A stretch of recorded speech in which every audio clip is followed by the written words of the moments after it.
Hello there. This is Crime Prevention Works. I'm Tessie Ajala.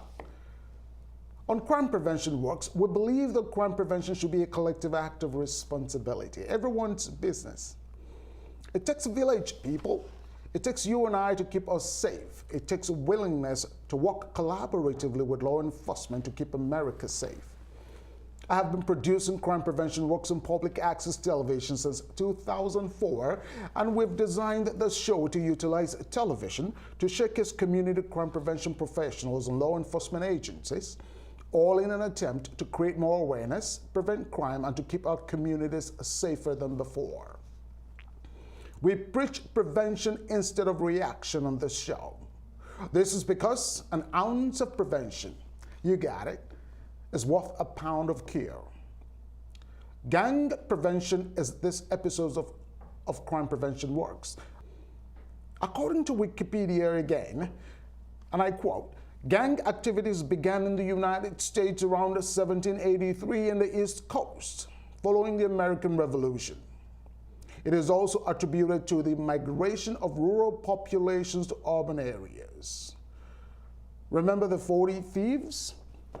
The 40 Thieves were the first street gangs documented in the United States around the late 1820s in New York. And in later years, more than 200 gang wars were recorded to have been fought largely by youth gangs.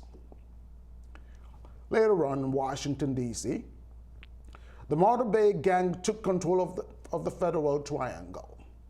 The MS-13 gang and many other youth gangs continued to cause havoc in Virginia and around the federal capital. Now, here are some statistics. The United States Department of Justice estimates that there are approximately, now get this, 30,000 gangs with 760,000 members, impacting 2,500 communities or more across the United States. In 2007, there were approximately 785,000 active street gang members in the United States, according to the National Youth Gang Center. In 2011, the National Gang Intelligence Center for the Federal Bureau of Investigation, the FBI, asserted that there were approximately 1.4 million active street, prison, and outlaw gang members comprising more than 33,500 gangs in the United States. That's alarming. Also in 2011, approximately 230,000 gang members were in U.S. prisons or jails. The number was 147,000 in 2009, so it significantly increased. According to the Chicago Crime Commission publication, The Gang Book of 2012, Chicago has more gang members than any other city in the United States, about 150,000 members. Traditionally, Los Angeles County, has been considered the gang capital of America, with an estimated 120,000 gangs, 41,000 of them in the city. And this is an ethnic demographic illustration of gangs. In 1999, Hispanics accounted for 47% of all gangs, blacks 31%, white 13 and Asians 6. More than 900,000 gang members live within local communities across the country. 900,000. They use the internet to people. The internet is one of the most significant mediums used by gangs to communicate in terms of the size of the audience they can reach with minimal effort and reduced risk. The FBI's 2007 report on gang membership in the militaries states that the military's recruit screening process is ineffective. It allows gang members and extremists to enter the military, and it lists at least 8 instances in the last 3 years in which gang members have obtained military weapons for their illegal enterprises, even in our military people. So this is a big problem. So what do?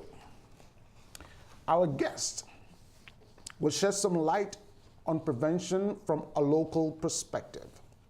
We are featuring Fairfax Juvenile Domestic Relations District Court, and Ed Ryan is the Gang Prevention Coordinator and the Director of the Intensive Supervision Program. Ed, you're welcome into the show. Thank you. Thank you for finding time to join us tonight. We really appreciate your time. Could you please briefly describe the gang prevention program under the Fairfax Juvenile and Domestic Relations District Court? Absolutely. Well, just to clarify too, I am not a law enforcement officer. I know I'm asked that pretty often, but to clarify, my job is not to go out and arrest or do any of the things that the law enforcement does. My job is strictly in intervention and prevention. I'm interested in helping kids who are in gangs get out and prevent them from joining to begin with. I oversee a lot of programs and services that are geared towards helping kids get out. The reason kids join gangs is the same reason they turn to drugs and alcohol. It's the same reason they turn to other forms of crime. Something is missing in their life. There's something missing at home, absentee father. They're surrounded by gang activity in their neighborhoods. A wide variety of reasons, but they're looking to connect and belong to something. And what we try to do through the prevention programs is give them positive outlets, surround them with positive people, teach them skills like work training programs, and things that can better their lives, not only to help them get through high school, but above and beyond when they leave the juvenile court. So I am housed over the juvenile court. I oversee a local team with multiple members of different agencies. And we work together to try to come up with prevention intervention programs to help kids get out. Things are always evolving and things are always changing, so we have to evolve and change with it. Thank you so much. That's very enlightening. Hey, let's talk about human sex trafficking for a little bit. Before we talk about human sex trafficking, we have a video from your office. Thank you so much for the Big Lie video. Could you tell us a little bit more about the Big Lie video? The Big Lie was created through the Attorney General's office. Again, what we wanted to do was, it's one thing for people like me to go in, or other adults or even law enforcement officers to go in to talk to kids about the dangers of joining gangs and associating with gangs. And we feel that that can be a very positive and effective message for kids. But there are also those kids who maybe they get the message if they hear it from other kids, from their own peers, kids their age. So we wanted to come up with a video that we could show to kids in a way that, number one, like I said, would not glorify gang activity, would not make kids say, wow, I want to go out and be a gang member, I want to join that particular gang. But we at the same time wanted to express the message that this is a dangerous lifestyle, and this is not a lifestyle you want to get caught up in. And a good way to show that was from personal stories from kids who had lived the lifestyle or had been negatively experienced by gang affiliation in some way. Either they spent time in a juvenile detention center and later an adult detention center or jail. They had a loved one or a family member that was impacted negatively by gang membership, that perhaps they were killed by the gang or they were killed while involved in the gang. So we wanted to show a video that again could reach a number of kids at a number of times, and we use that Big Live video pretty often when we do trainings and community awareness presentations, particularly for young, impressionable middle school age kids, elementary school age kids, and high school kids. Yeah. Here is it, the Big Lie video. If you join a gang, there are only 3 places you can end up. In prison, in the hospital, or dead. Gang recruiters don't tell you this. All they'll tell you are lies.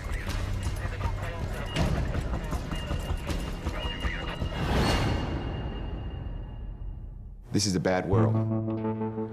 There's a lot of bad things going on. There's the things we do. We have negative actions, but it's all for positive. It's all for a positive outcome. I'm really doing great things for people, and they're doing great things for me, and like, this is nothing but positive love here. And if you come to me, I'm gonna take care of you. The other guy might not have that much love for you. But me and you, I know your struggle. I see what you've been through. I'm here with you, going through it with you. I really do care and love you, like my own brother. I might need you to pick up a gun and shoot somebody. For the nation, of course. Whatever we do, we're gonna do it together, but we're gonna do it for a positive outcome. Just gotta understand, the world is just a bad place, but we can't take it out of the world. You're the guy saying all that stuff. Do you believe any of that? I mean... No. No. I don't believe none of it. I just said it just to get you in. And now that you're in, you're stuck. But gangs are a huge issue for us in Virginia. And of course, there's the ever-present danger that gangs present of recruiting kids in. No child is born bad. They react to what they see. No child wants to do the wrong thing. Every child wants to be the best that they can. if there was to be a guidelines on how to show affection and support to somebody, they'd have that mastered. I will do anything to get you, to get you.